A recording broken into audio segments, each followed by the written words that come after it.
Ash and I created Environment and Power because we wanted to bring awareness to the effects of environmental crises on our communities and on marginalized communities.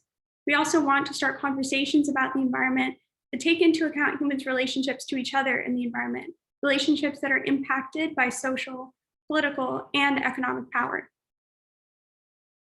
For our event tonight, we will be hearing from our Rabbi and Rebbitzin here at VOSLA as they tell their stories of the Woolsey Fire in 2018 that burned almost 100,000 acres and tragically killed 3 people. Our family actually also evacuated, though thankfully only for a week, and we were very fortunate to return to a neighborhood and to a home. They will be followed by Bernadette Demientieff from the Gwich'in tribe, zooming in from Alaska, who will be telling her and the Gwich'in people's stories. For the next hour or so, we'll be focusing on sharing stories. Acclaimed Acoma Pueblo writer Leslie Marmon-Silko says that through storytelling, the people seek or arrive at a communal truth rather than an absolute truth. When sharing stories, numbers, statistics, headlines, they become faces and voices and relationships. They become personal. Jewish people are familiar with the power of stories. Actually, we are just a few days away from Passover, which is a holiday centered on the Haggadah, which translates to the telling. Passover is it's a holiday of storytelling in the Jewish tradition. Stories connect us ledor vador from generation to who we are, to our place in the cosmos, and to sharing the great whys of existence. Author Joseph Bruchac writes that ancient traditional stories are a distillation of the deep knowledge held by many indigenous peoples about the workings of the world around them. In hearing these stories about the land, we hope to awaken to our common humanity that our house, and by this I mean our environment, our earth, our house, everyone's house is on fire. We will have 5 to 10 minutes at the end for questions. So please, if you have questions, type them in the Q&A section at the bottom of the screen, and Ash and I will try to get to as many as we can. Thank you so much for joining us, Ron and Rabbi Li-Paz. Can you tell us about your experiences with the Woolsey Fire? Yes, absolutely. Well, we were the fortunate ones, really, in so much as we live in an area that was very badly burned. In our little street of 11 houses, only 3 houses remain.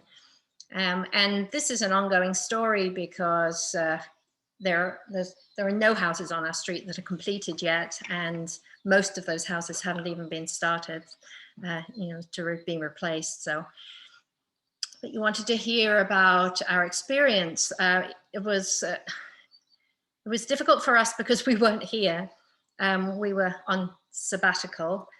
We'd just returned to kind of regroup and leave again. And I was visiting my daughter, our daughter Hannah, in Colorado. And I was just boarding the plane when I got a text from the neighborhood saying fire.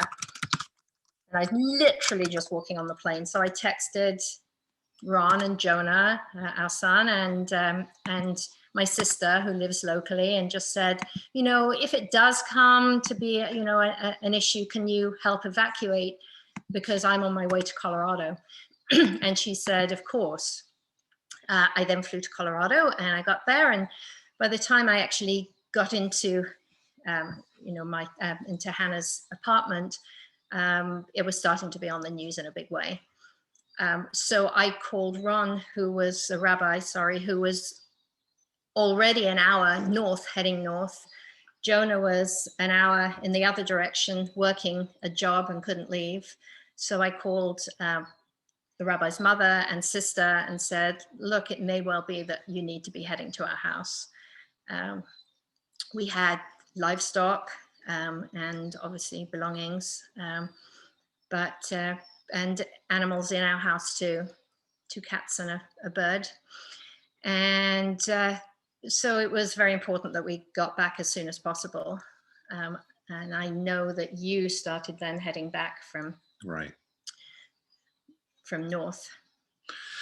Yeah, I came back, Bron calling me from Colorado saying it's much worse than you think it is. head down the road, and I headed down the 101, and it was incredible because it was the middle of the night, I don't know, 9, 10, 11 at night. And there were flames on the side of the freeway as I came down the 101. And at one point, the digital signs on the side of the freeway said, fire ahead, detour. And you could see flames ahead of us. I just followed trucks, giant trucks. There was no detour set up because CHP hadn't had time to direct people.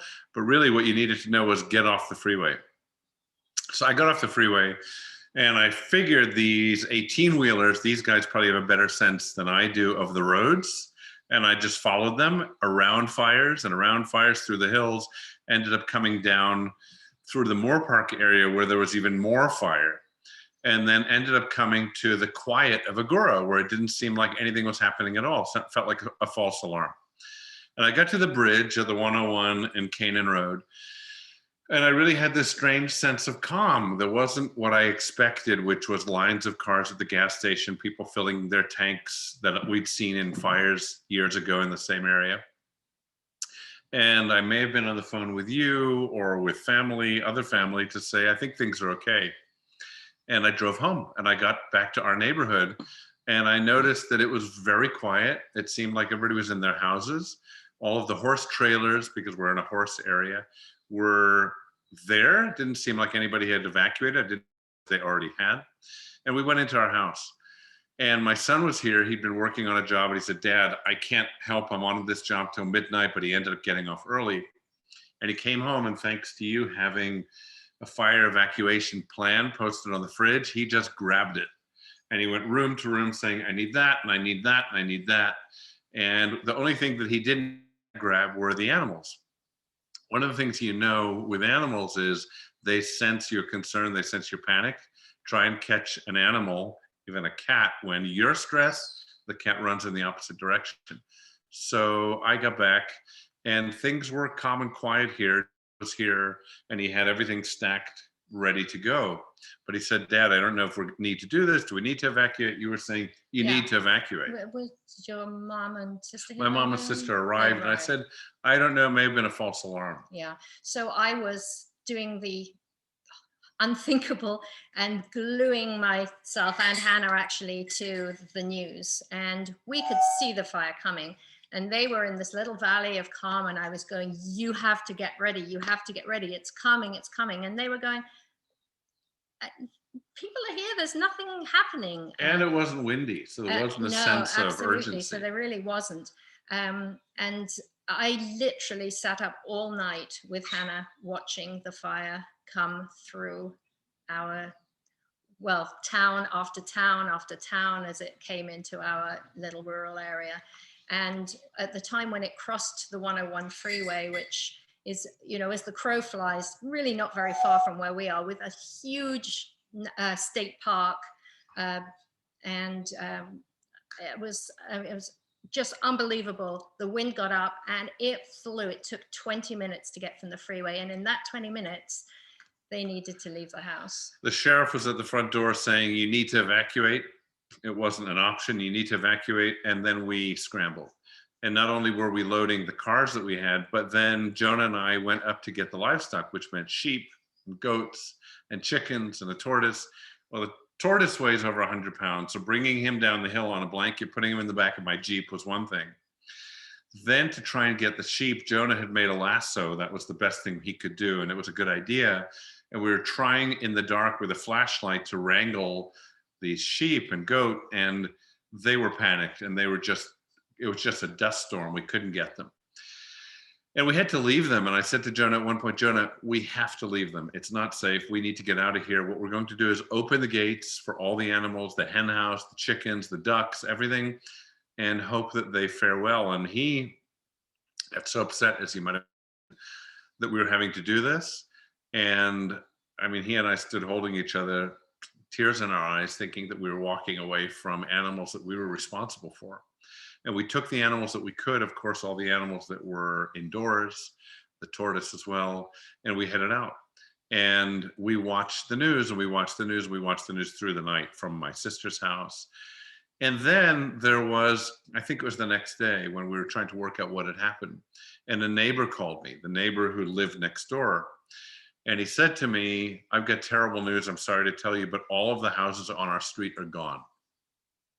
And I remember leaning on my sister's piano with tears running down my face, just contemplating that, you know, it's just a house until it's your house.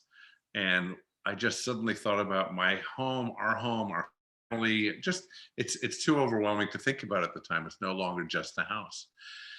And I said to him, I called him back and I said, I don't mean to sound demanding, and I know you're dealing with the same news that I am, that your house is gone. I said, but can you just, do you know for sure that all of the houses are gone? Is there any way you could check with your friend who apparently was up on the mountain across looking at the houses? He said, I'll check for you. And he called me back and he said, I can't believe it, but your house is the only one there. The other houses were gone. And our house survived, and another house down the road survived, and one house to the right survived because our neighbor stayed with a pump on his flat roof and a pump to his swimming pool, and he just stayed through the night. And he said, when we spoke to him and brought him a bottle of wine a few days later, a week or so later, saying, thank you. If you did anything to save our house, this is just a gift of appreciation. And he said, well, I didn't. I don't know how your house survived. But he said that flames were 30 feet high coming from two directions. From the left side where the park is, it was dense brush and forest and trees.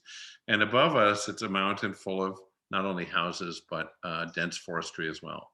So he said from both directions, we had just this giant, as he called it, a wall of fire. Well, I don't want to take too long in this talk, but I think it's important to say we were evacuated. Our animals in different places. We were evacuated for a total of 11 months.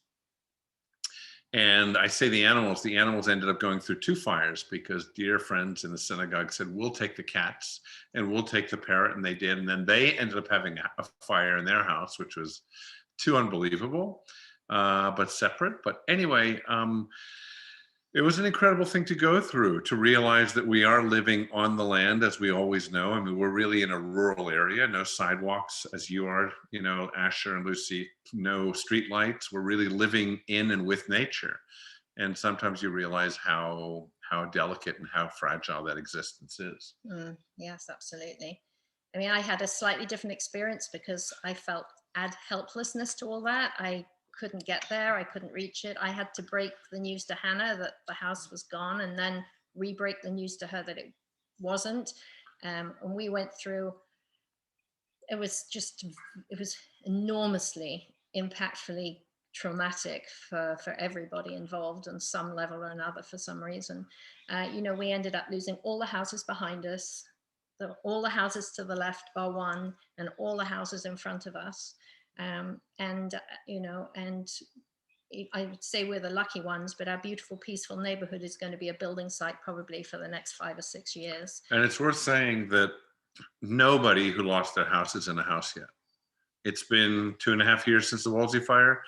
People are either on empty lots that haven't yet been permitted and haven't yet been built, or they're in 3 cases in stages of construction. So the impact on families and the impact on marriages and family relationships during the last couple of years has been profound, to see how people are affected by the trauma and how people are affected by not having a home, having the things that we take for granted. Thank you so much for sharing your stories. Absolutely. Thank you. We hear how traumatic and sudden the fire really took off, and how that trauma was really compounded by the fact that you weren't in your home for almost a year. And even now that, you know, your home and your neighborhood is not the home and neighborhood you remember exactly. So thank you again for sharing that with us. Of course, thank you. Thanks for having us. As a reminder, please put your questions in the Q&A section at the bottom, and Lucy and I will get to as many as we can at the end of the event. But first, we will turn to Bernadette Demientieff. Bernadette Demientieff is a tribal member of Gwichyaa Zhee Gwich'in, the executive director of the Gwich'in Steering Committee, a council member for the Arctic Refuge Defense Council, and an advisory board member for NDN Collective, the Care of Creation's Task Force, Native Movement Alaska, and Defend the Sacred Alaska. She stands strong to protect the Arctic National Wildlife Refuge coastal plain, the porcupine, caribou herd, and the Gwich'in way of life. Bernadette, we are so grateful that you are taking your time to join us today. Would you please introduce yourself? Bernadette Demientieff, Gwichyaa Zhee Gwich'in. So my name is Bernadette. I'm from Fort Yukon, which is 8 miles above the Arctic Circle. I represent 14 communities throughout Alaska and Canada. The creation story of the Gwich'in and the porcupine caribou herd is one that has been passed down from generation to generation. And you know, we've migrated alongside them for over 40,000 years. And if you look at the migratory route and the Gwich'in communities, they're nearly identical. And our ancestors settled us on the migratory route so that we can continue to live and thrive off the animals. But because climate change and oil and gas development, pipelines, and you know, the roads, everything, many of our communities no longer get the caribou. We are season hunters. We eat and we take what we need. We only take what we need. We do not overkill. We do not take more than we need. And the animal is honored. It's just the way that we are raised. You know, it's really like a frustrating time for us because we've had to deal with the last 4 years of a government that totally dismissed our way of life, dismissed our concerns, and I don't like to use the word lie, but misled a lot of the our country. This is federal land, and the Bureau of Land Management only allowed, you know, public testimony coming from Alaska and one in Washington, D.C. But in fact, the whole country should have been involved. This area is so sacred to the Gwich'in that we do not step foot there. This is where they give birth. This is an area, this is like, when I hear about them bringing in 90,000-pound vehicles into our sacred land, and they want to blow 60,000 tons of forest into the ground, that's like me going into your church and bulldozing it. That's how we feel. The Gwich'in, our creation story tells us that there is a time we were able to communicate with the caribou.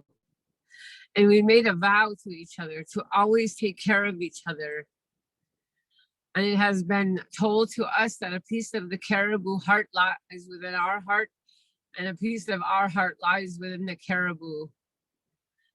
And, you know, I didn't really connect with that until 2015, when I personally myself went to a mountain that our ancestors migrated through. It's called the Shanle. And when I went up there, I looked at, and it was so beautiful. I understood why my ancestors returned every year, but I felt like I had a 1,000-ton brick on my chest. And I asked for forgiveness. I asked Creator for forgiveness for being disconnected for so long. And that I'm here now to share in my responsibility as a Gwich'in, and that is to protect the porcupine caribou herd.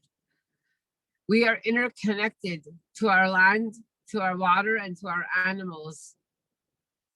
That is our survival. Now, I know that we have other brown people up here, the corporations, you know, saying otherwise. I would rather, I mean, I like money. Don't get me wrong. I really like money, but not if it's going to negatively impact my people or any other people for that fact.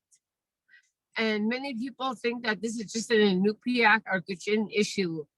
This is not an Inupiaq and Gwich'in issue. This is an everybody issue. What happens up here will happen down there. And you guys are already seeing it. We are also seeing sinkholes. We have dead birds literally falling out of the sky. We have thousands and thousands of dead fish in our rivers and our lakes. We have 33 coastal communities eroding into the ocean. And an elected leadership that is not even bringing any of that up. They want to do more drilling. They want to do more development. This is our survival. We can't survive off oil. You know, everybody, I know they say that, oh, well, this area belongs to this place. No, we don't own Alaska. We don't own, nobody owns this certain place. Nobody owns, we all migrated at one time. And where we settled is where we settled. We are to caretake of that area. We don't own it. And, you know, as Gwich'in people, we don't want money.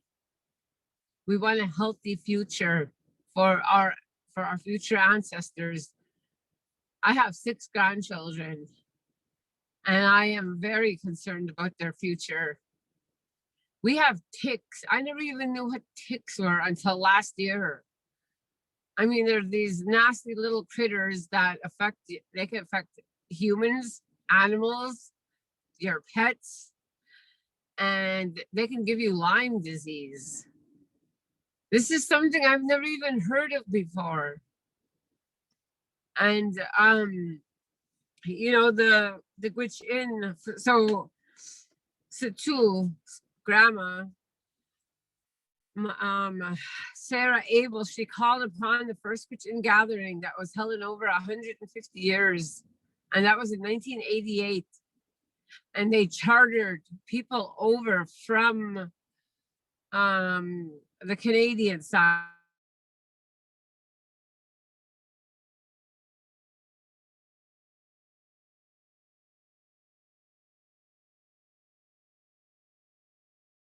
We're having a tech issue. I think we'll. That's it. I think we've got for the moment. A minute, sorry, everyone.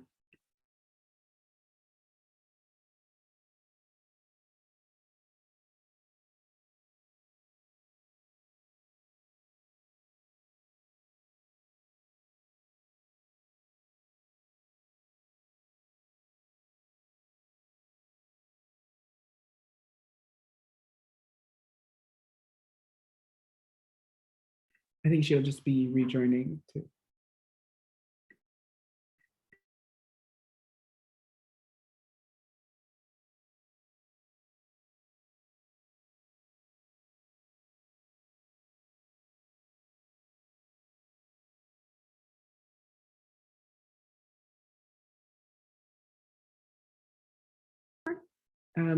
When Bernadette was just speaking about the ticks, I remember, while waiting for her to rejoin, I remember watching an interview with her a couple years ago. I watched it recently, but it was from a couple years ago, and that she was speaking about the direct effect of the changing climate on things like the insect population, which a lot of us don't think about because we might be used to ticks, or when we go out into the wilderness, we see them. But in Alaska, ticks weren't, there was something that just didn't exist in Alaska because of the temperature. But with the environmental disasters and climate change, she was became aware of what this new bug that has just horrible effects on animals, on food, which is pretty incredible when you don't think about that. Lucy and Asher, if it's okay with you, while we're waiting for Bernadette to reconnect, maybe I'll address a couple questions that came in the Q&A. that a couple people asked the same question about us. Something we didn't say in our story was all of our animals survived. And it was kind of amazing because we didn't expect them to be there. Their houses had burnt to the ground.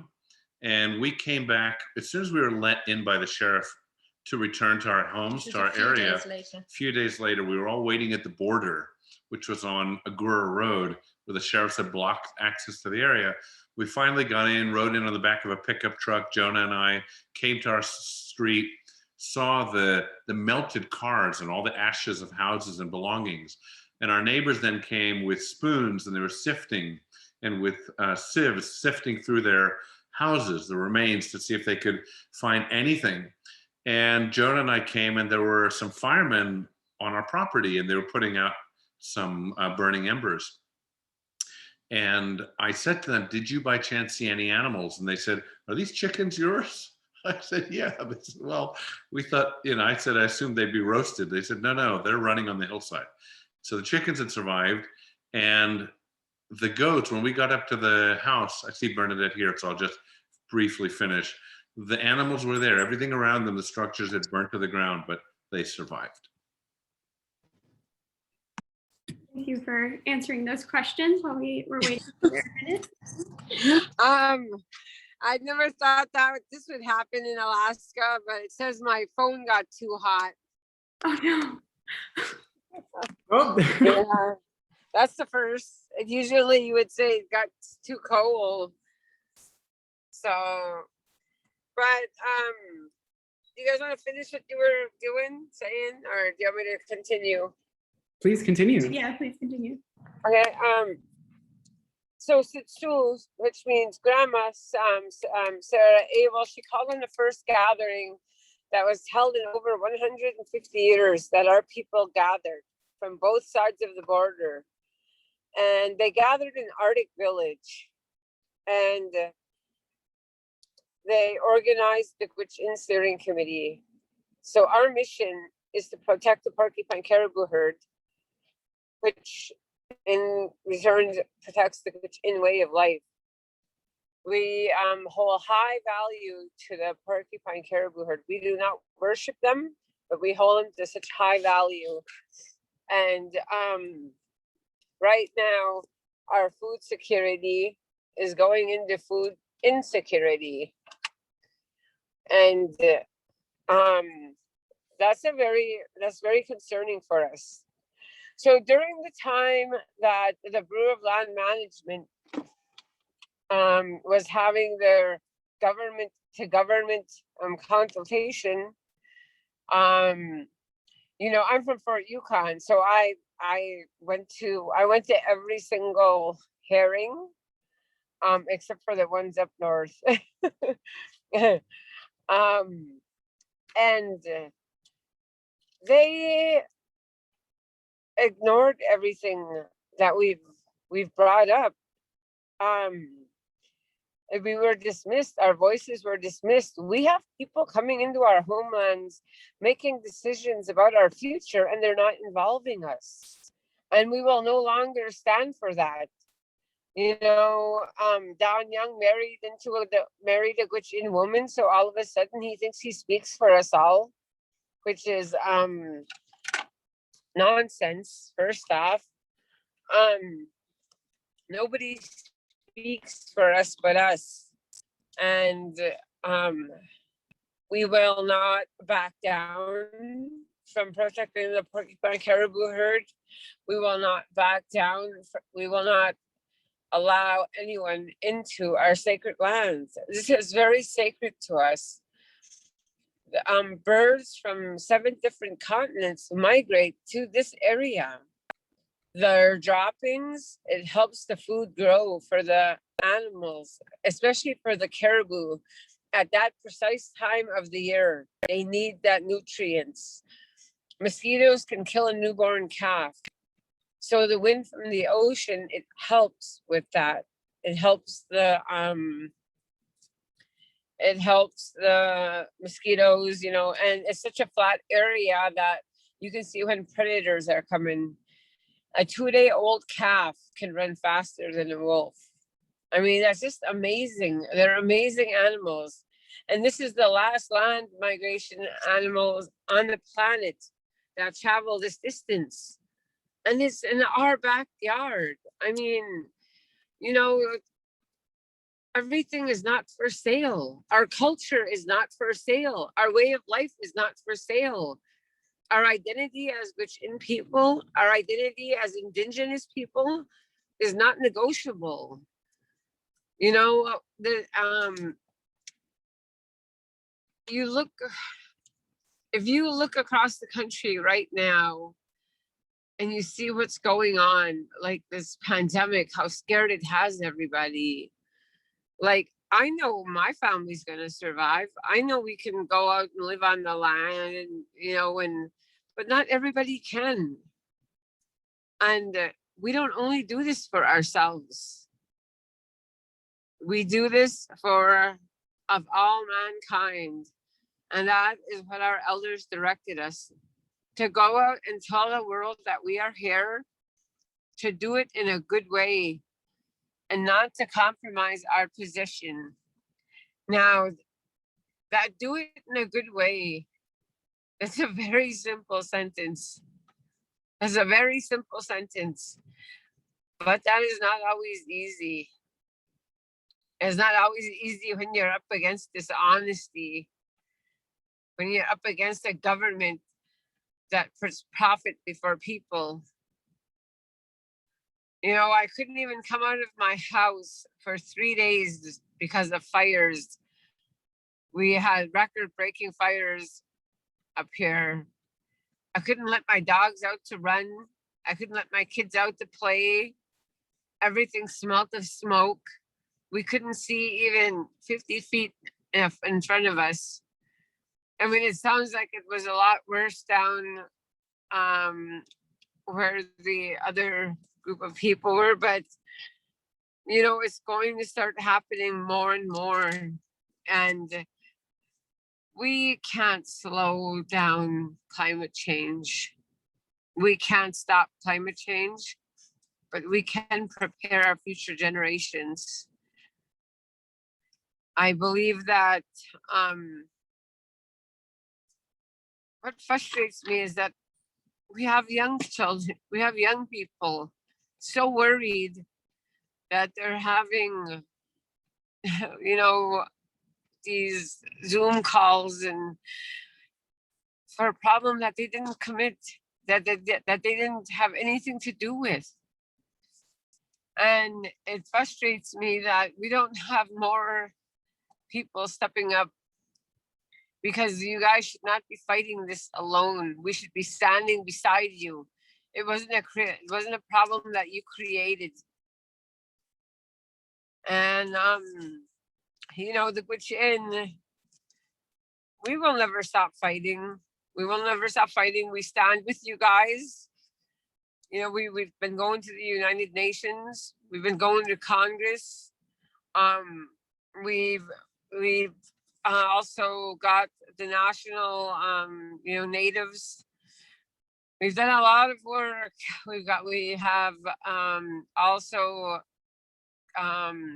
created a lot of strong relationships with the Native Americans all over. We went to oil and gas companies meetings where it wasn't so comfortable, it wasn't so easy. But if this work was easy, then everybody would be doing it, right? But I do it because I know that I am on the right side of history. And because I don't want my grandchildren to be struggling to survive one day. We also, you know, the United Nations sided with us. They're demanding a investigation. And we're just waiting to hear back from the US. We're very, very grateful to see Deb Holland. Congratulations to her. Become one of the very first Native American in a presidential cabinet. we have to start working together. We have to stick our differences aside. Climate change, don't care what color you are. Climate change, don't care if you're rich or if you're poor, if you're black, red, yellow, or white. We are all going to be negatively impacted. And it's a time that we start working together. If we don't, then our children are going to be the ones who suffers the consequences. The destruction that they want, that they will be causing in the Arctic refuge, my children, my grandchildren are going to have to be living with the destruction that they cause. It's you know, when we were visiting the banks, we can't give up. We can never give up. When we were visiting the banks, that's the only time I really ever felt like giving up, is because I felt like they weren't listening. They just like, you know, like, why can't you go to the store and buy meat? You know, well, that's not the way we live. I mean, our way of life may be harder. You know, we may have to go out, walk in deep snow, cut our meat, skin it, and, you know, but it's the way we want to live. And the way that I got to a lot of them is that, you know, when I went to New York, I literally got anxiety. I mean, it is so fast paced. I don't know how anybody could live like that. It's chaotic. And you have to have land. You have to have what Creator gave to you a little bit. And they're like, well, you could go to Central Park. I mean, Central Park is nice, but you really need to, you have to have the beauty, your connection, you know, to the land, not just to the land, to our water. We have to have clean air. All of that is being damaged as we speak. In another area, in another part of Alaska, you know, I know that the Arctic Refuge is being very, very, it's out there, but there are some other places whose homes and whose people are being totally ignored. There's a small community who 20 years ago had one person with asthma. Today, a third of their community has respiratory asthma, or they have something wrong with their lungs, and they are surrounded with oil and gas development. You know, we have to get off fossil fuels. If you love your children as much as I love mine, then we need to work together. I don't want to say anything negative, but I was a little surprised when I went to San Francisco for the climate march, you know, the big climate thing they have. And I went downstairs and I was surprised that they were trying to benefit off of climate change. They had little tables on how, I mean, climate change is real. You know, everybody's like, we're ground zero, we're ground zero. We are all ground zero. And we are not going to see anything slow down. It's not going to slow down. And so we need to truthfully, you know, I know that there's a lot of us natives that are starting to reach out, connect. We're not very trustworthy of a lot of the governments, you know, but we are working together to see how we can better support our youth, and make sure that they have a future. that a livable one. I just want to say thank you to both of you.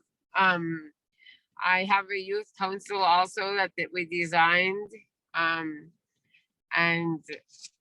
you know, we're starting them a little bit younger just so that we can groom them, because you two should come talk to them. You guys seem very humble. And that's what we need. You know, we need people that's doing it from the heart and not from that doesn't want to do it to be acknowledged, but because they care. And I just want to say thank you. Thank you for bringing this up. Thank you for bringing the Arctic Refuge. My people call the Arctic National Wildlife Refuge is Zhee Gwich'in Gondai Gotlit. And that's called the sacred place where life begins. And it scares me. It scares me to think that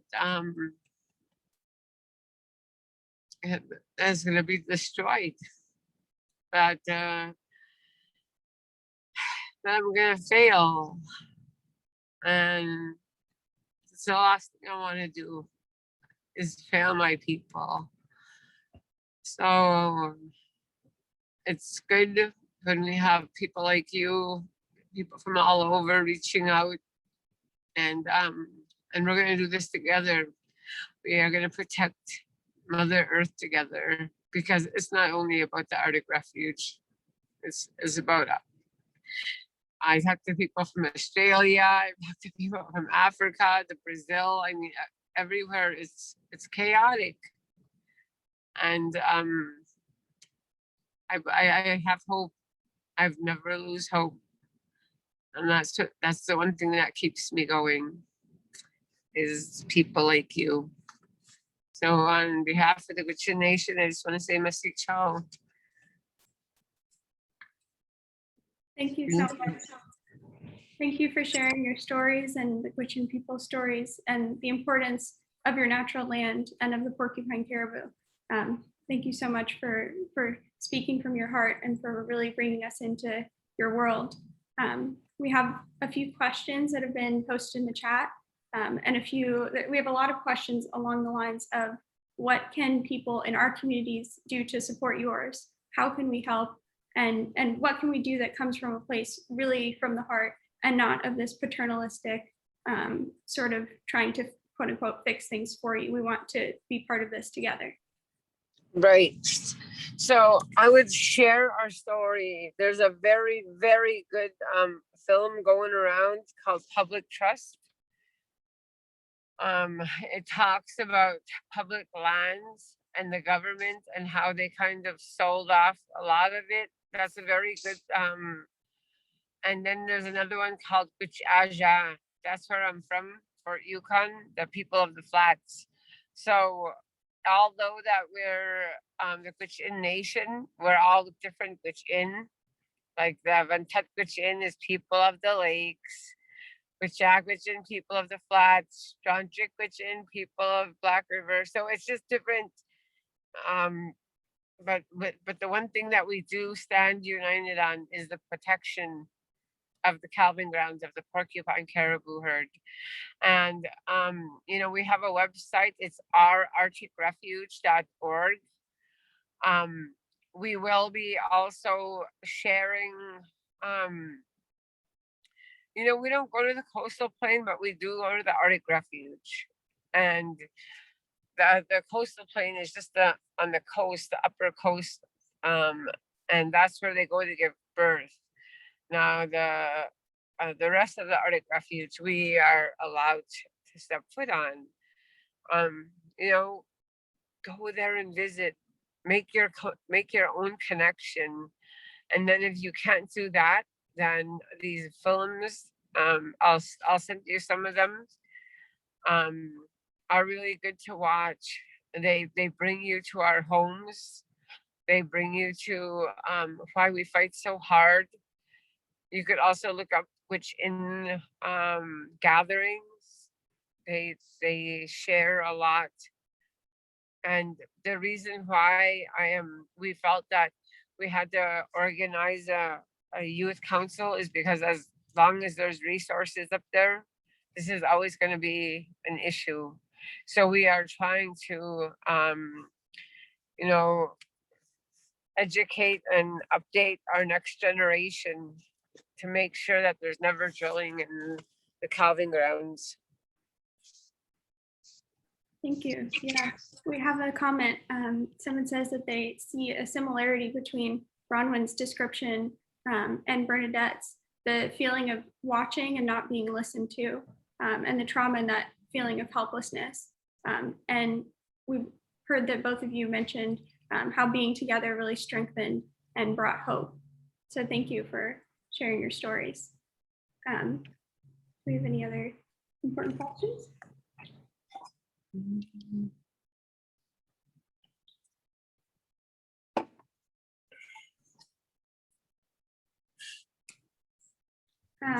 Let's see, we have another question here for Bernadette. So in the Jewish tradition, we have daily prayers, which include joyous prayers to the Creator, to water creatures, and to the Creator who renews the work of creation daily. So someone's wondering, do you have a regular practice that connects and restores you? What are the ways that you connect on a daily basis? I pray every day. I pray every day. I can't go a day without praying. I am not religious. I'm very spiritual. I believe that we all have a right to believe, love, and pray to who we want to. My people respect the land, the water, the animals. We pray for the land, the water, the animals. We pray, and we pray for Ejikwasan Godai Gotlit. And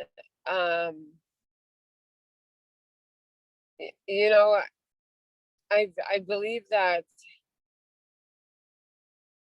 love, that is what it is love and respecting each other's ways of life. I was talking about earlier when I was talking to the banks, I told them, you guys choose to live here. I don't know why, but they choose to live there. And that's all we want. We're not asking for homes. We're not asking for jobs. We're not asking for oil jobs. We're not asking for schools. We're simply asking to be left alone. We're simply asking to continue to live and thrive off the land that Creator blessed us with. And, but again, profit over people. That's what is happening. And we are being dismissed. We are being respected. Our free, prior, and informed consent is being violated. Our human rights are being violated. And the Gwich'in may be a small group of people, but we don't give up.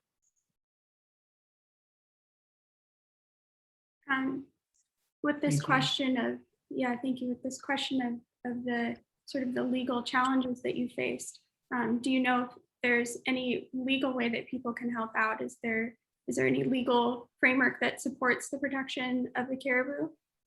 Yes, actually, we have, right now we are in court. We're waiting to hear back from the judge. We tried to stop seismic testing, but the court ruled against us. They said that they didn't see that it wouldn't be any damage. But if you look back in 1988, the seismic testing that they did then, you could still see the scars today from the satellite, even like way up. And we do have attorneys that are helping in every which way that they can. We're just waiting.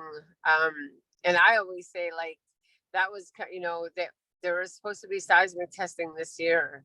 That was Creator telling us, you're not in charge. I am. So there, we've happened to, stop seismic testing this year.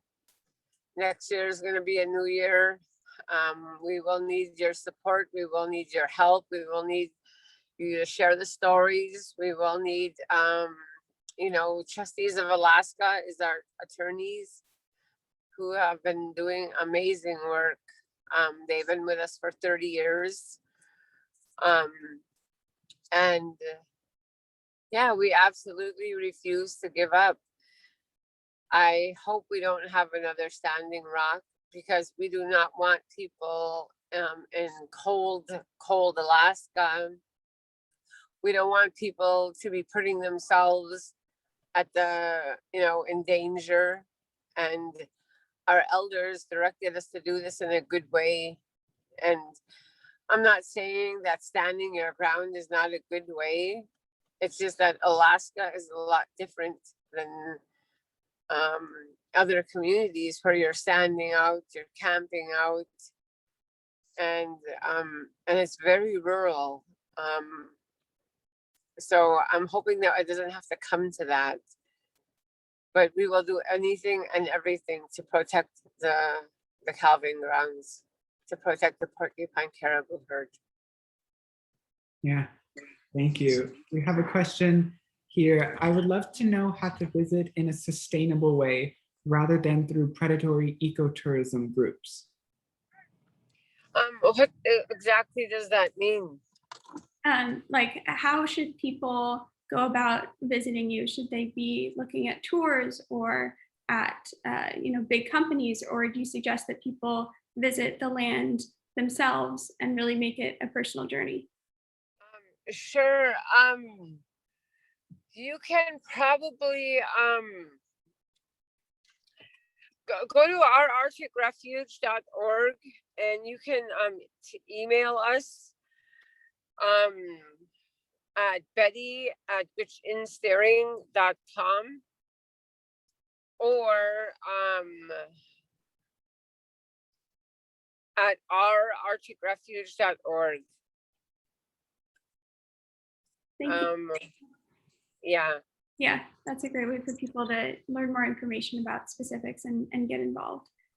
Because things change. Like, we're going to the UN, we're going to the Congress, we're going through the courts. So we're fighting this on every level. Mm-hmm. And some places that people can, yeah.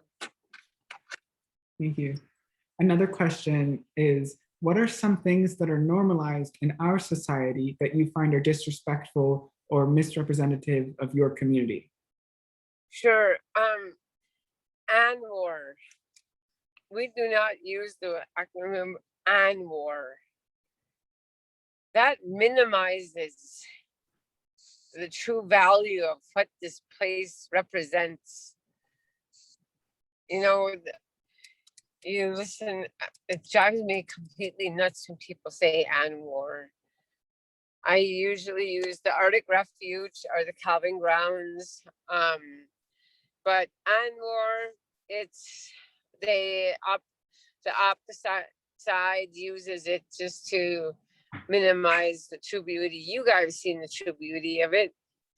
I mean, this is not a dark, cold place. This is where thousands and thousands of animals go.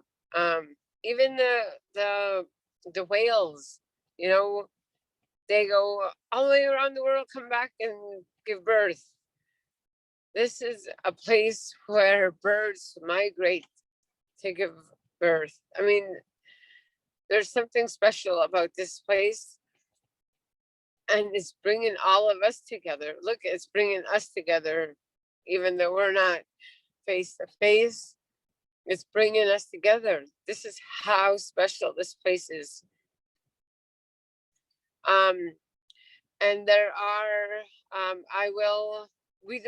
okay, so just to make clear, we do not invite anybody to go to the coastal plain, but to the Arctic National Wildlife Refuge, to visit. You can see the coastal plain from there, but we just never invite anybody to go to the coastal plain. Thank you. Thank you. Thank you so much for sharing your story. Ron and Bron, do you have anything to add before Asher and I give some closing statements? I just want to thank Bernadette, and I want to thank the two of you.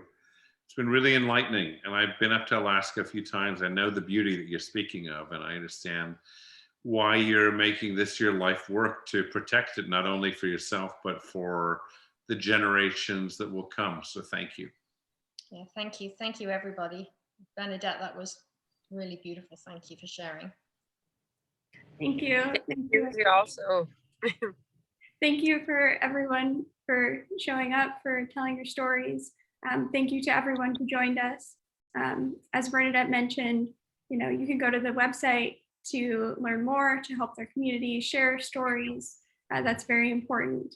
And if anyone in the area is looking for next steps in the Calabasas area, there's a new Facebook group called Calabasas Parents, Youth and Neighbors for Climate and Environmental Protection. And it is being led by Andy Schrader and Monica Farmer. And they actually worked with the City Council in January to move our city's default power tier to 100% renewable energy. So I know that they would love for more folks to engage in our community. Again, the Facebook group is called Calabasas Parents, Youth and Neighbors for Climate and Environmental Protection. And you can click join to get involved. So if you're looking for things to do here, action steps, that is one way that you can help. I know in a few days, as many of you are heading into Passover, a holiday of storytelling, we really hope that you will remember Bernadette's stories and the importance and our responsibility to share our stories. Environment Empowered will have more events in the next few months, so please keep an eye out for those. And you can actually join Instagram at Environment and Power. It's all spelled out, Environment and Power, to hear first about our next events and so you don't miss any info. Thank you so much, everyone, for joining us. Thank you, Bernadette. Thank you, Ron and Bron.